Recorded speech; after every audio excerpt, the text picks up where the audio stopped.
Welcome to a moment of calm. You don't need to do anything. Just get comfortable, breathe slowly, and let this story gently guide you to sleep. Let us know in the comments how many minutes it took you to fall asleep. Sweet dreams. What disturbs your nights the most is not the noise of the outside world. It is the persistent murmur of your own mind when everything comes to a halt and there is nothing left to distract you. When the day ends, silence reveals what you managed to ignore for hours.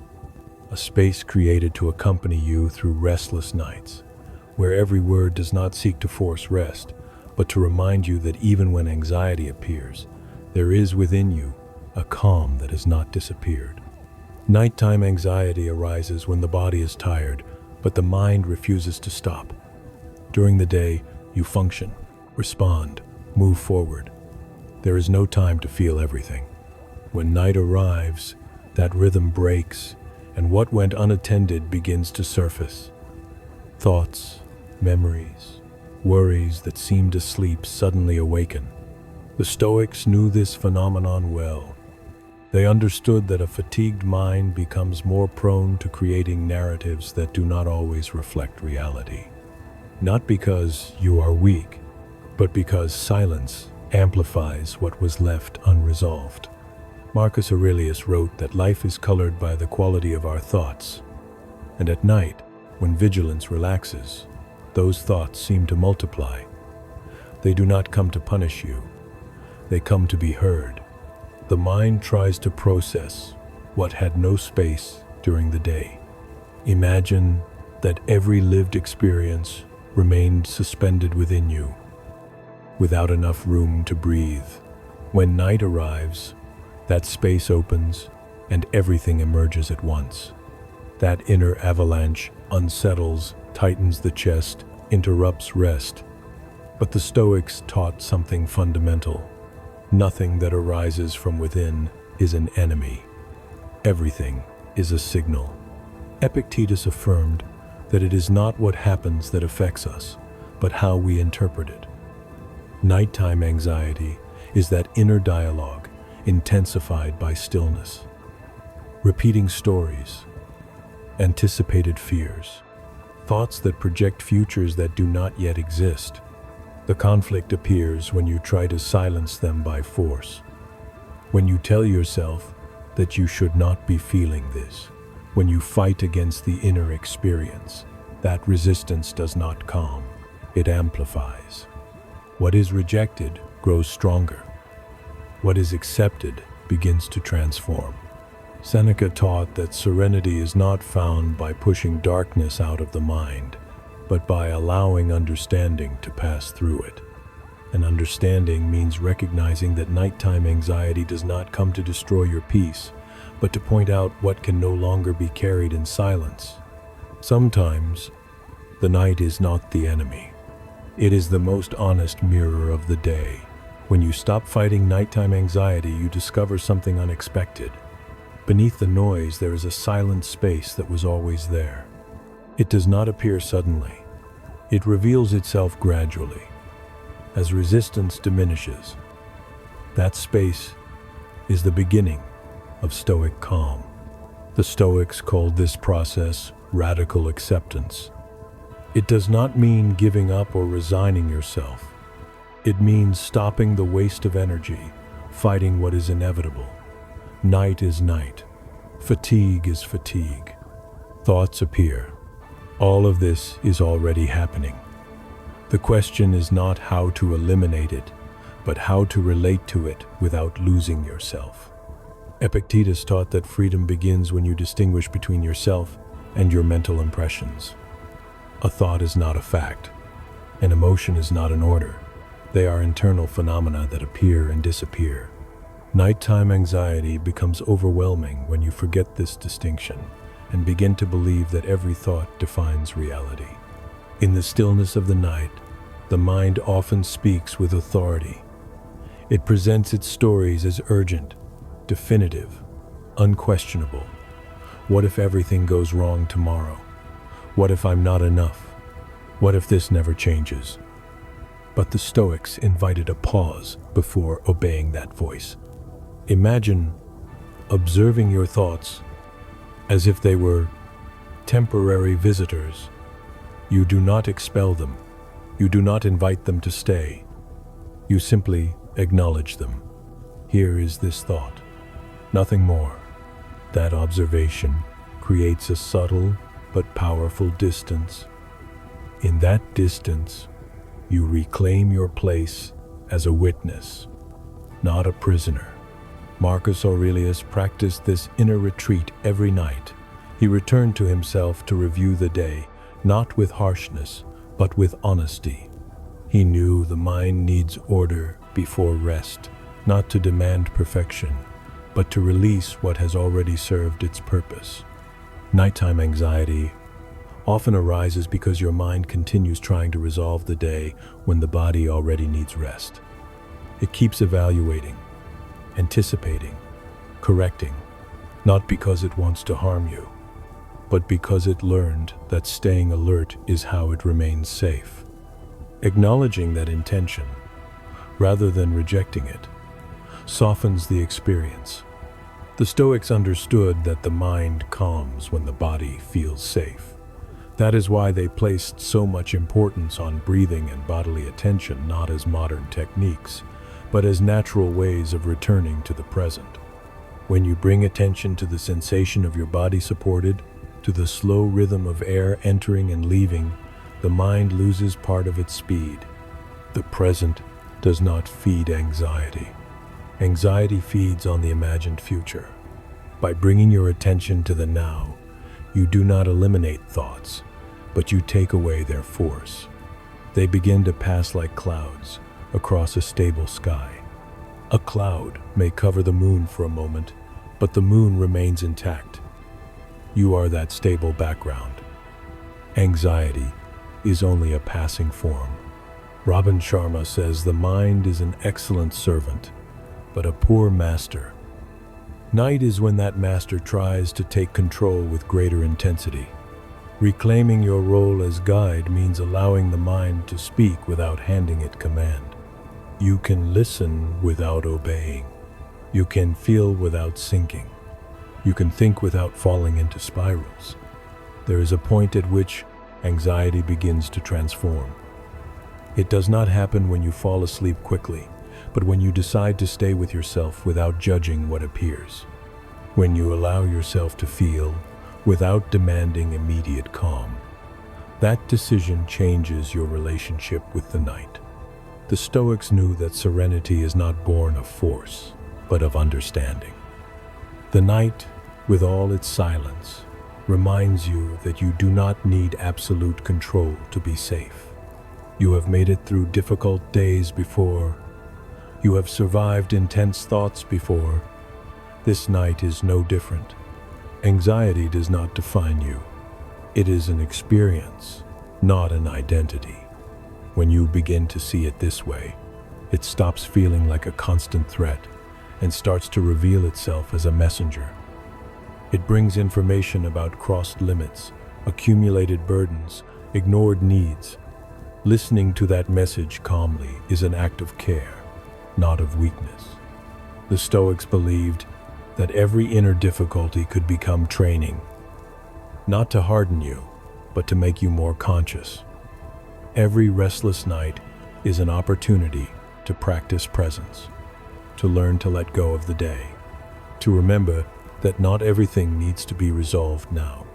Accepting nighttime anxiety does not mean resigning yourself to it forever.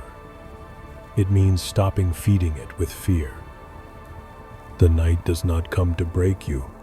It comes to teach you how to return to yourself. As the night advances and the mind begins to slow down, an opportunity appears that we rarely take advantage of during the day, the possibility of closing the cycle. The Stoics did not see the end of the day as simple physical rest, but as a sacred moment of inner order. Before sleeping, the mind needs to release, not continue accumulating. Epictetus taught that most suffering comes from confusing what is under our control with what belongs to the world. At night, that confusion intensifies. We think about past conversations, mistakes, decisions that can no longer be changed. The body is in the present, but the mind insists on living in other times.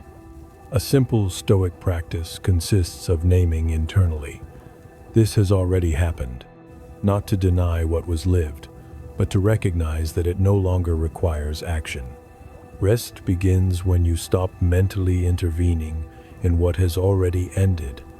The Stoics also used writing as a form of emotional release. They did not write to analyze themselves endlessly, but to clarify. Before sleeping, you can take a few minutes and write what still weighs on you. Not to solve it, but to remove it from the mind and place it on paper. In doing so, the thought loses intensity. Divide what you wrote into two parts. What depends on you? What does not depend on you? This exercise, simple yet profound, restores clarity. Many nighttime worries belong to the second category. Recognizing this does not eliminate the emotion, but it does reduce the burden. Serenity is born when you accept that not everything needs to be carried by you. Marcus Aurelius performed an inner examination every night. He reviewed his actions, not from guilt, but from learning. He asked himself where he acted with virtue and where he allowed his impulses to dominate him. Then he let the day go.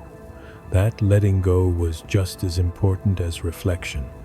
At night, you do not need to judge yourself. You do not need to demand more from yourself. The day has already been lived. Now it is time to rest. Repeating this consciously prepares the mind to stop its activity. Another Stoic tool is the separation of impressions.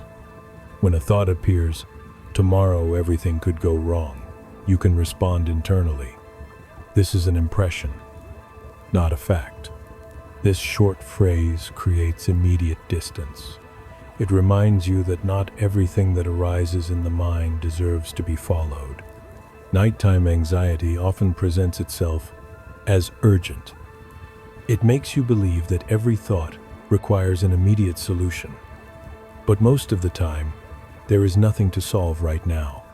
Recognizing this deactivates the sense of emergency that keeps the body on alert.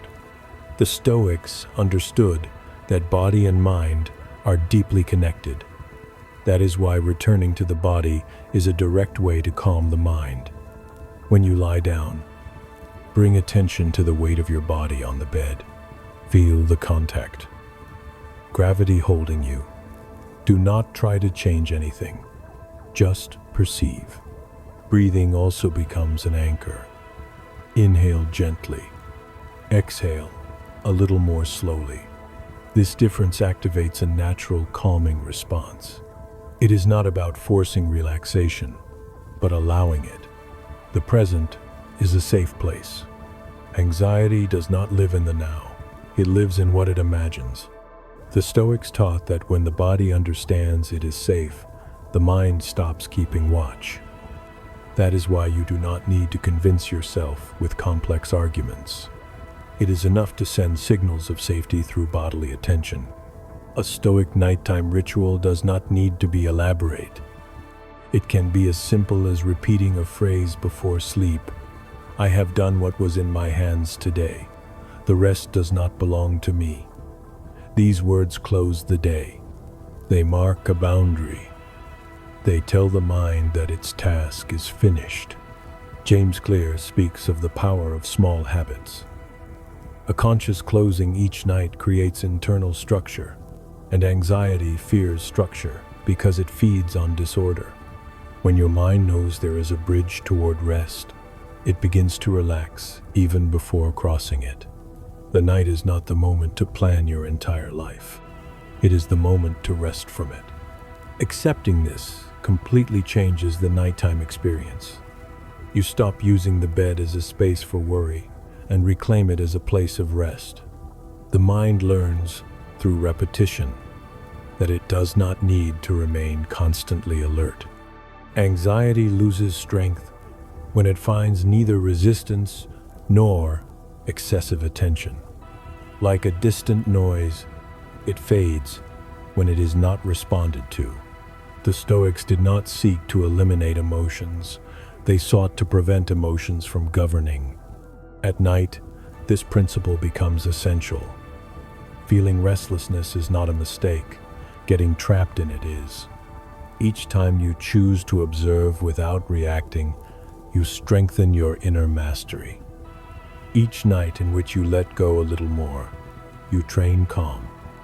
It is not an immediate process. It is a gradual learning. And in that learning, rest begins to arrive not as a conquest, but as a natural consequence. Over time, the night stops feeling like hostile territory and begins to reveal itself as a refuge. Not because thoughts disappear, but because you learn to inhabit them without losing yourself.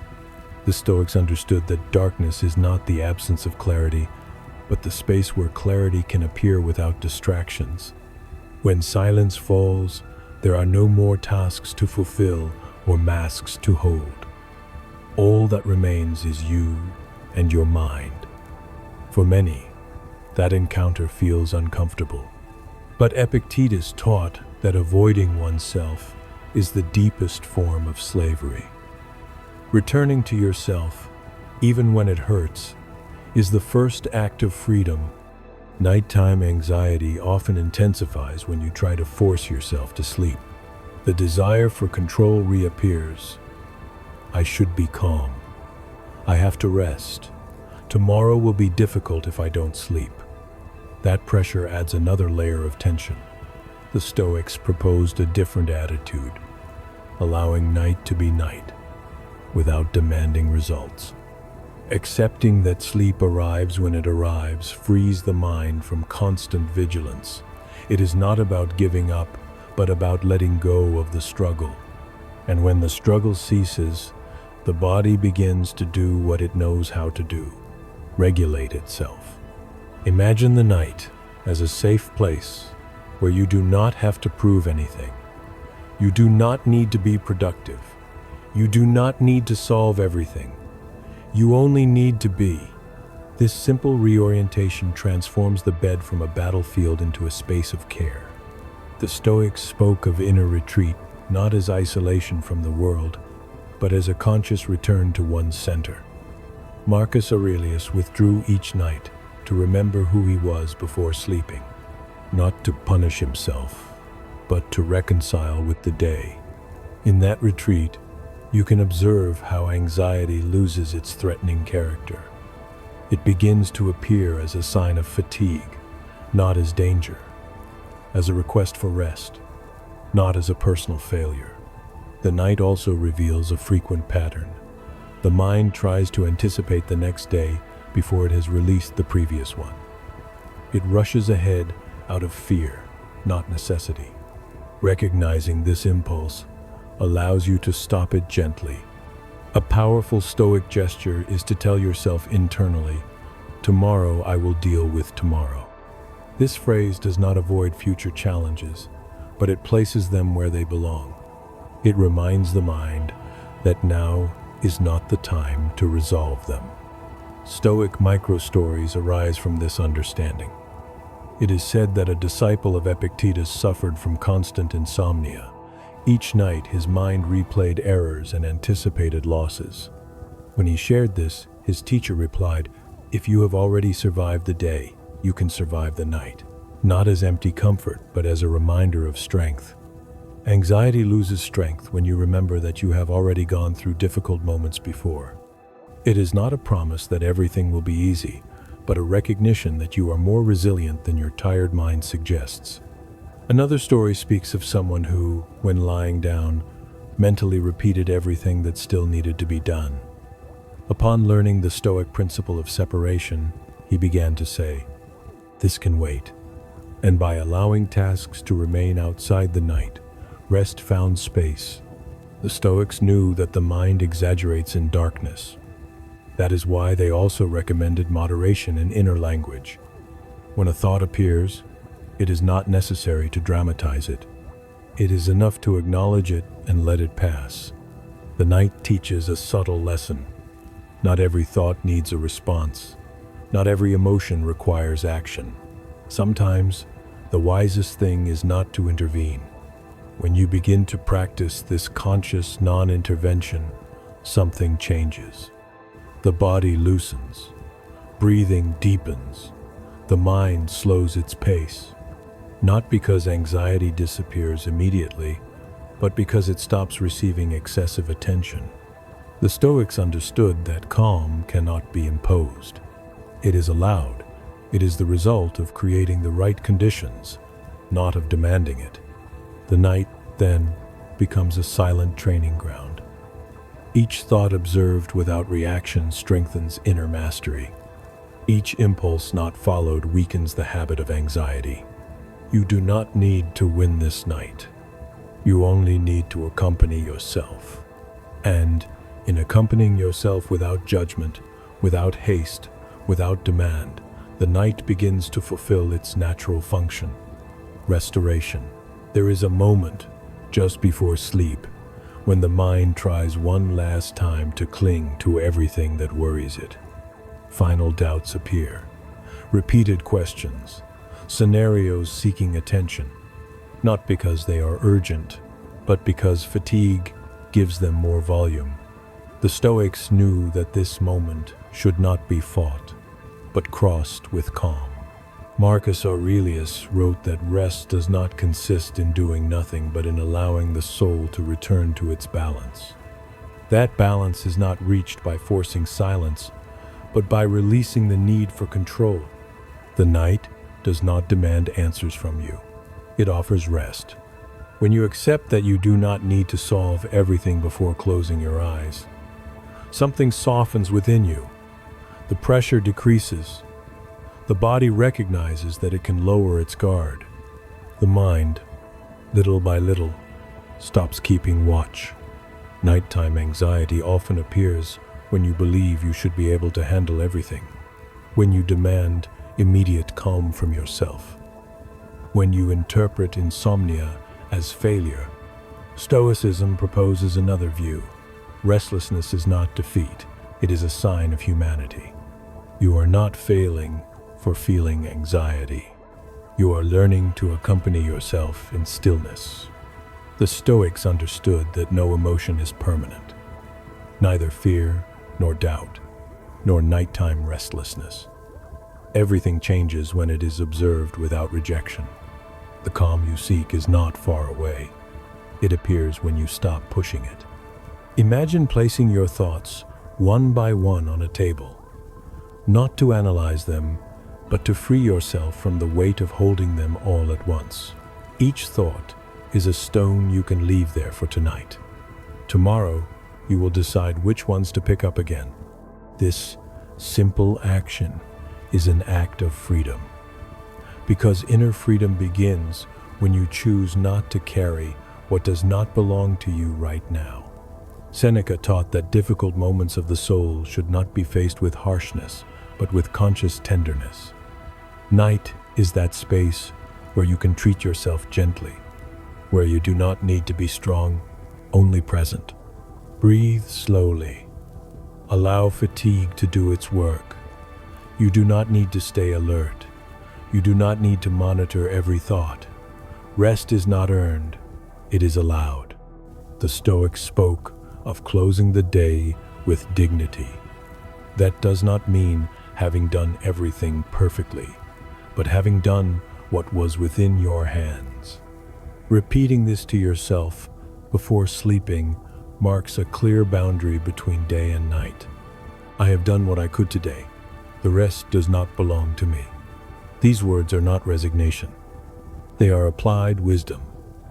They acknowledge your effort and return to you the right to rest. The night can be a space of reconciliation with yourself, a moment to tell yourself, without judgment, it was enough for today. Tomorrow, there will be another opportunity. Anxiety loses its power when it stops being treated as an enemy. When you see it as a part of you that needs care, it does not fight. When it feels safety, it dissolves on its own. Remember this. You do not need to be completely calm to sleep. You only need to stop fighting. Sleep arrives when the mind stops resisting. Stoicism does not promise perfect nights.